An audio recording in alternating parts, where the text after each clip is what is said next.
Habari, naitwa Ali Sule, mtaalamu wa lishe kutoka Hospitali ya Taifa Muhimbili Mloganzila. Leo nitazungumzia kuhusiana na madini ya zinc na umuhimu wake ndani ya mwili. Zinc ni madini yanayopatikana kwa kiwango kidogo ndani ya mwili, yanayohitajika kwa kiwango kidogo ndani ya mwili na hutumika katika kufanya shughuli nyingi ndani ya mwili ambazo tunasema ndio muhimili wa mwili kufanya kazi vizuri.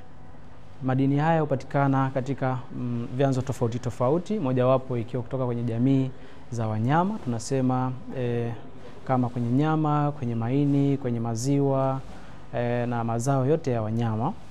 Lakini pili hupatikana kutoka kwenye mazao ya bahari, kwa mfano tunasema kutoka kwenye chaza ambayo tunapata kwa kiwango kikubwa madini haya na mazao yote ya baharini, kwa mfano crabs na madini na mazao tofauti tofauti. Lakini upande mwingine tunapata kutoka kwenye vyanzo vinavyotokana na jamii za mimea, kwa mfano kwenye jamii za kunde, manake kwenye maharage, kwenye njegere, kwenye choroko, mbaazi, dengu, ngwara, njugumawe na vinavyofanana na hivi. Lakini pia tunapata kutoka kwenye mbegu, kwa mfano kwenye karanga, kwenye korosho, kwenye almond tunapata kiwango hiki cha madini ya zinc. Madini haya tunayapata zaidi na yanaweza kufyonzwa vizuri zaidi kutoka kwenye jamii za wanyama. Kwa hiyo watu ambao wanatumia vyanzo vinavyotokana na jamii za mimea, tunasema vegetarian, ni vyema kupata supplement au kuangalia namna nzuri ambayo wanaweza kupata madini haya kutoka kwenye vyanzo vinavyotokana na jamii za wanyama. Madini haya yana kazi nyingi ndani ya mwili, mojawapo ni katika kuimarisha kinga ya mwili. Maana tunasema zinc inasaidia kama kichochezi kama katika uzalishaji wa seli za kinga mwilini, lakini pia katika ufanyaji kazi wa seli hizi. Kwa mfano tunasema T cells na natural killer cells ambazo zinasaidia katika kulinda mwili dhidi ya wavamizi mbalimbali. Lakini kitu cha pili tunasema madini ya zinc yanasaidia katika kusaidia vidonda kupona kwa haraka. Tunasema zinc ni kichochezi au cofactor ambayo inasaidia katika uzalishaji wa protini nyingi ndani ya mwili na ufanyaji kazi wa protein ndani ya mwili. Protini hizi ndio zinasaidia katika tunasema tissue repair, lakini pia regeneration of the new cells, kutengeneza seli mpya ambazo tunasema ndio zinaenda kufanya kazi ya kureplace zile ambazo tayari zimekufa ili kidonda kiweze kupona kwa urahisi zaidi. Lakini kitu cha tatu tunasema zinc inasaidia katika mfumo wa uzazi hasa kwa wanaume. Madini haya ni muhimu zaidi kwa wanaume kutokana na uhitaji wake ndani ya mwili. Zinc husaidia katika uzalishaji wa hormone ambao tunaita testosterone, inapatikana kwenye gonads, inazalishwa kwenye gonads, na hormone hizi ndio zinasaidia katika kufanya kuonekana kwa sifa za kiume hasa kwa wanaume. Sasa uzalishaji wa homoni hii unategemea zaidi uwepo wa madini haya ya zinc. Tunasema zinc inasaidia kufanya hii homoni izalishwe, lakini pia kuifanya iwe active form, kubadilisha kutoka kwenye inactive kuwa active ili iweze kufanya kazi. Kwa madini haya yakipungua, maana yake uwezekano wa homoni hii kufanya kazi kwa weledi unakuwa ni mdogo, na ndio kinachopelekea kupungua kwa sifa au characteristics za mwanaume. Maana yake uwezo wa mwili kufanya kazi kama mwanaume, maana yake uwezo wa kuzalisha mbegu unapungua, uwezo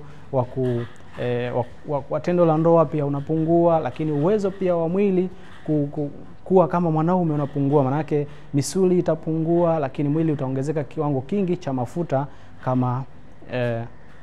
kama athari ya kupungua kwa madini haya ya zinc. Lakini kitu kingine tunasema zinc inasaidia katika uzalishaji wa mbegu za kiume, maana yake tunasema spermatogenesis, inasaidia katika uzalishaji lakini uhifadhi na uwezo wa mbegu za mwanaume kuweza kufanya kazi vizuri kutoka kuzalishwa mpaka kwenda kusababisha mwanamke kupata ujauzito.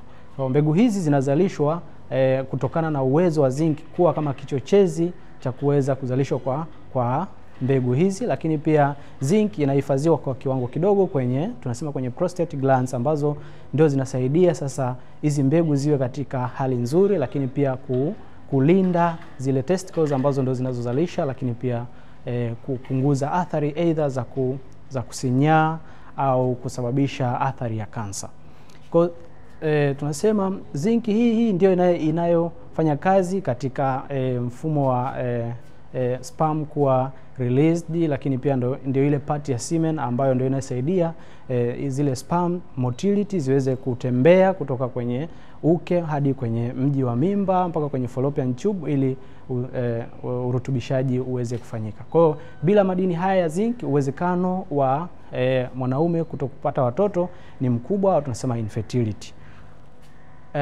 Kazi nyingine tunasema zinc inasaidia katika ukuaji, kwa mfano kutoka kwa watoto, lakini pia na watu wazima. Kwa watoto tunasema inaanzia toka mtoto anazaliwa, ndio inasaidia katika ukuaji wa ubongo tunasema, lakini pia nerves ambao tunasema yenyewe ni cofactor ambayo inasaidia uzalishaji wa protein kwa wingi, lakini pia na kupunguza athari za kupata tunasema deformities kama cleft lip and palate, hydrocephalus, manake mtoto kuwa na mdomo sungura au kichwa kikubwa au mgongo wazi. Yote haya yanakuja ni kutokana na upungufu wa madini haya ya zinc, na mwisho wa siku ndio tunapata watoto wenye athari nyingi ndani ya mwili. Kwa hiyo uhitaji wa madini haya yanategemeana kutoka mimba inatungwa hadi mtu anapokuwa mzee, uhitaji unakuwa tofauti tofauti. Kwa tunasema uhitaji huu, kwa mfano kwa mtoto anapotoka 0 hadi miezi 6 tunasema ni miligram 2, ambao uhitaji huu unaongezeka kutokana na jinsi mtoto anavyokuwa. Na uhitaji huu huongezeka mpaka miaka 8 tunasema miligram 5, na kuanzia miaka 8 mpaka 13 tunasema uhitaji huu unaongezeka hadi miligram 8. Baada ya hapo kuanzia miaka 13 na kuendelea kwa wanaume, kiwango hiki huongezeka kutoka 8 hadi 11 kutokana na uhitaji mkubwa wa madini haya ya zinc kwa wanaume, na ndio tunasema ndio madini ambayo yanasaidia kuchochea sifa za mwanaume kuonekana kutokana na uwezo wa madini haya kusaidia katika kuzalishwa kwa hormone za kiume.